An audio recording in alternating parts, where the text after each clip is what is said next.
Hi there. Okay, so the last time we left Tom and the prince, Edward, they had just met at the gate of the palace. So here we go, chapter 3. Tom's meeting with the prince. Tom got up hungry and sauntered hungry away, but with his thoughts busy with the shadowy splendors of his night's dreams, he wandered here and there in the city, hardly noticing where he was going or what was happening around him. People jostled him and some gave him rough speech, but it was all lost on the musing boy. By and by, he found himself at Temple Bar, the farthest from home he had ever traveled in that direction. He stopped and considered a moment, then fell into his imaginings again, and passed on on outside the walls of London. The Strand had ceased to be a country road then, and regarded itself as a street. One second. One second.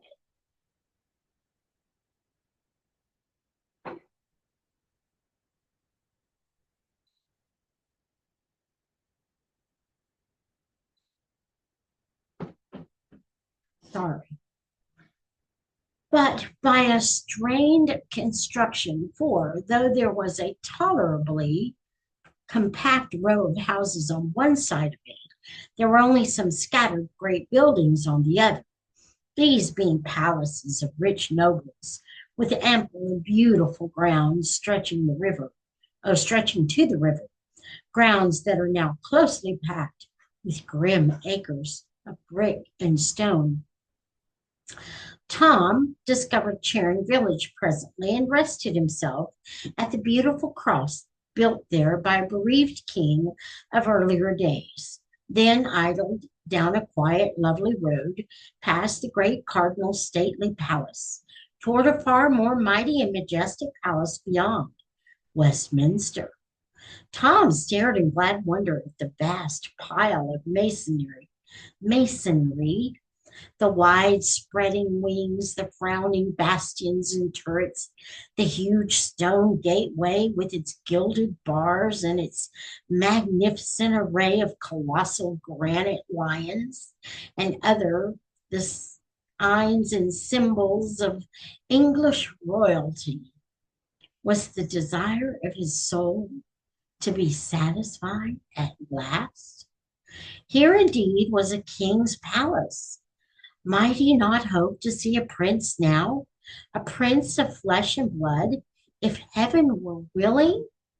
At each side of the gilded gate stood a living statue, that is to say, an erect and stately and motionless man at arms, clad from head to heel in shining steel armor. At a respectful distance were many country folk and people from the city, waiting for any chance glimpse of royalty that might offer.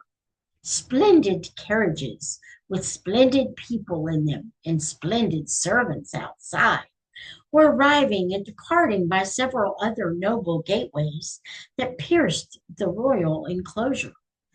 Poor little Tom, in his rags, approached and was moving slowly and timidly past the sentinels, with a beating heart and a rising hope, when all at once he caught sight, through the golden bars, of a spectacle that almost made him shout for joy.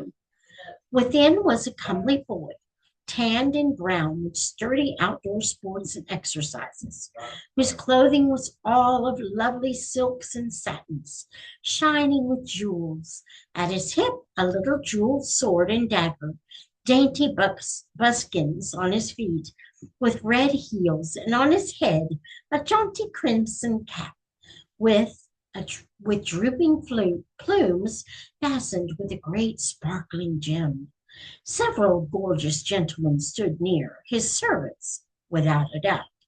Ah, he was a prince, a living prince, a real prince, without the shadow of a question, and the prayer of the Pauper boy's heart was answered at last. Tom's breath came quick and short with excitement, and his eyes grew big with wonder and delight. Everything gave way in his mind instantly to one desire.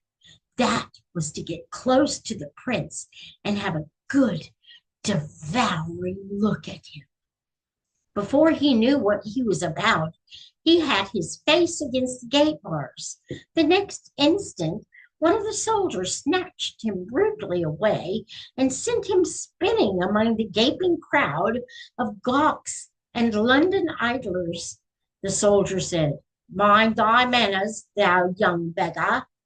The crowd jeered and laughed, but the young prince sprang to the gate with his face flushed and his eyes flashing with indignation and cried out, "How darest thou use a poor lad like that? How darest thou use the king, my father's meanest subject so? Open the gates and let him in." You should have seen the fickle crowd snatch off their hats then. You should have heard them cheer and shout, "Long live the Prince of Wales!" The soldiers presented arms with their halberds, opened the gates, and presented again as the little Prince of Poverty passed in his fluttering rags, to join hands with the Prince of Limitless Plenty. Edward Tudor said, "Thou lookest tired and hungry. Thou'st been treated ill. Come with me." Half a dozen attendants sprang forward too. I don't know what interfered, no doubt, but they were waved aside with a royal gesture, and they stopped stock still where they were, like so many statues. Edward took Tom to a rich apartment in the palace, which he called his cabinet. By his command, a repast was brought, such as Tom had never encountered before except in books. The prince, with princely delicacy and breeding, sent away the servants so that his humble guest might not be embarrassed by their critical presence. Then he sat nearby and asked questions while Tom ate. "What is thy name, lad?" "Tom Canty, ain't it, please thee, sir?" "'Tis an odd one. Where dost thou live?" "In the city place, sir, Awful Court, out of Pudding Lane." "Awful Court! That 'tis truly an odd one. Hast parents?" "Parents have I, sir, and a grandam likewise, that is, but indifferently precious to me. God forgive me if it be an offence to say it. Also twin sisters, Nan and Bet." "Then is thy grandam not overkind to thee, I take it?" "Neither to either to any other she, so please your worship. She hath a wicked heart, and worketh evil all her days." "Does she mistreat thee?" There be times that she stayeth her hand being asleep or overcome with drink, but when she hath the judgment clear again, she maketh it up to me with goodly beatings. A fierce look came into the little prince's eyes, and he cried out, "What? Beatings?" "Oh, oh, indeed, yes, please you, sir." "Beatings? And thou so frail and little? Hark ye, before the night come, she shall hie her to the tower, the king my father." "In sooth you forget, sir, low degree the tower's for the great alone." "True indeed, I had not thought of that. I will consider of her punishment. Is thy father kind to thee?" "Not more than Grandma Canty, sir." "Fathers be alike, mayhap. Mine hath not a doll's temper. He smiteth with a heavy hand, yet spareth me. He spareth me not always with his tongue, though, sooth to say. How doth thy mother use thee?" "She's good, sir, and giveth me neither sorrow nor pain of any sort, and Nan and Bet are like her in this." "How old be these?" 15, and it please you, sir." The Lady Elizabeth, my sister, is 14, and the Lady Jane Grey, my cousin, is of mine own age, and comely and gracious withal. But my sister, the Lady Mary, with her gloomy mien, and look you, do thy sisters forbid their servants to smile, lest the sin destroy their souls? They? Oh, dost think, sir, that they have servants? The little prince contemplated the little pauper gravely a moment, and then said, "And prithee, why not? Who helpeth them undress at night? Who attireth them when they rise? None, sir, wouldst have them take off their garment and sleep without like the beasts. Their garment? Have they but one? Ah, your good worship, what would they do with more? Truly they have not two bodies each. It is a quaint and marvellous thought. Thy pardon, I had not meant to laugh, but thy good Nan and thy Bet shall have raiment and lacquer now, and that soon too. My coiffure shall look to it. No, thank me not, 'tis nothing. Thou speakest well, thou hast an easy grace in it. I'd learn it. I not know. I know not if I am or not, sir. The good priest that is called Father Andrew taught me of his kindness from his books. Knowest thou Latin? But scantly, sir, I dare. Learn it, lad. 'Tis hard only at first.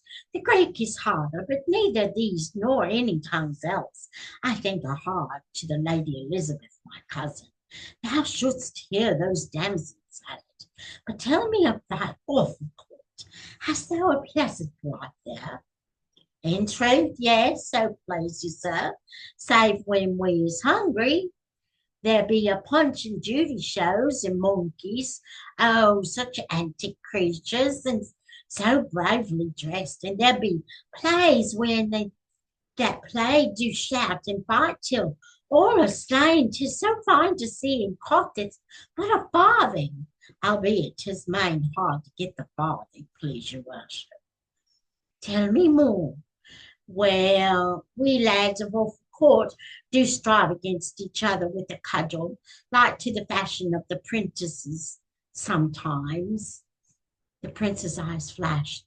Said he, Mary, that I would not mislike. Tell me more. We strive in races, sir, to see who of us shall be the fleetest. That would I like also. Speak on. In summer, sir, we wade and swim in the canals and in the river, and each doth his neighbour and splat him with water, and dive and shout and tumble, and 'twould be worth my father's kingdom but to enjoy it once. Prithee go on. We dance and sing about Maypole and Cheapside. We play in the sand, each covering his neighbour up, and times we make mud pastry. Oh, the lovely mud! It hath not its like for delightfulness in all the world. We do fairly wallow in the mud, sir, saving your worship's presence. Oh, prithee say no more. 'Tis glorious. If that I could but clothe me in raiment like to thine, and strip my feet and revel in the mud once, just once, with none to rebuke me or forbid. Meseemeth I could forget go the crown. And if that I could clothe me once, sweet sir, as thou clothed just once. Oh, wouldst like it? Then so shall it be. Doff thy rags, and don't don these splendours, lad. It is a brief happiness, but we'll be not less keen for that. We will have it while we may, and change again before any come to molest.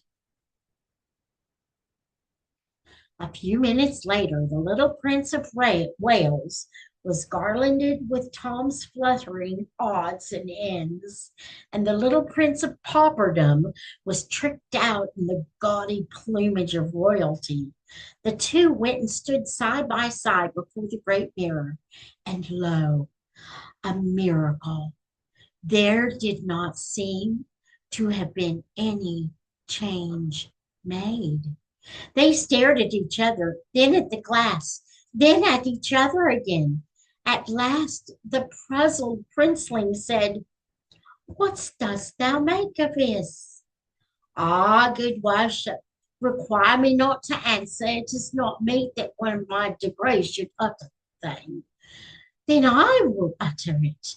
Thou hast the same hair, the same eyes, the same voice and manner, the same form and stature, the same face and countenance that I bear.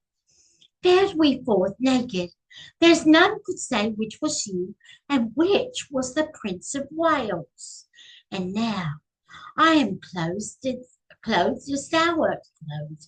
It seemed I should be able more nearly to feel as thou didst when the brute soldier. Hark ye, is not this a bruise upon your hand?" "Yes, but 'tis a slight thing, and your worship knoweth that the poor man at arms." "Peace, it was a shameful thing and cruel," cried the little prince, stamping his bare foot. "If the king stir not to step till I come again, it is a command."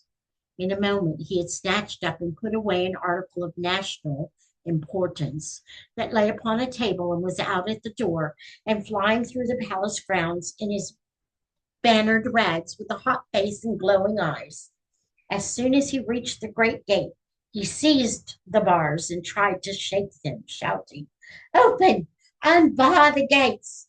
The soldier that had maltreated Tom obeyed promptly, and as the prince burst through the portal, half smothered with royal wrath, the soldier fetched him a sounding box on the ear that sent him whirling to the roadway and said, "Take that, thou beggar's spawn, for what thou gotst me from his highness." The crowd roared with laughter. The prince picked him up out of the mud and made fiercely at the sentry, shouting, "I am the Prince of Wales. My person is sacred, and thou shalt hang for laying thy hand upon me." The soldier brought his halberd to present arms and said mockingly, "I salute your great highness." Then angrily, "Be off, thou crazy rubbish." Here the jeering crowd closed round the poor little prince and hustled him far down the road, hooting him and shouting, "Way for his royal highness! Way for the Prince of Wales!" And that is the end of chapter 3. So now Tom is in the palace wearing the prince's clothes. The clothes is now going to Tom's home wearing Tom's clothes. And they look so alike. No one knows the difference. Hey gods, what's going to happen next? Until next time, may the Lord bless you and keep you. May he make his face to shine upon you and be gracious to you. May the Lord lift up his countenance upon you and grant you his peace.